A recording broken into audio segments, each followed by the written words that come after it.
You ask Tiger to solve. This deals with linear equations with one unknown. The final result is y equals 3. Let's solve it step by step. Group all constants on the right side of the equation. Add 2/5 to both sides. Combine the fractions. Combine the numerators. Reduce the zero numerator.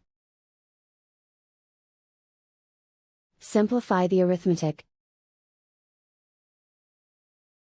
Combine the fractions. Combine the numerators. Find the greatest common factor of the numerator and denominator.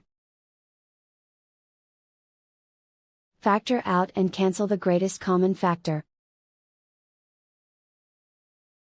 And so the final result is y equals 3.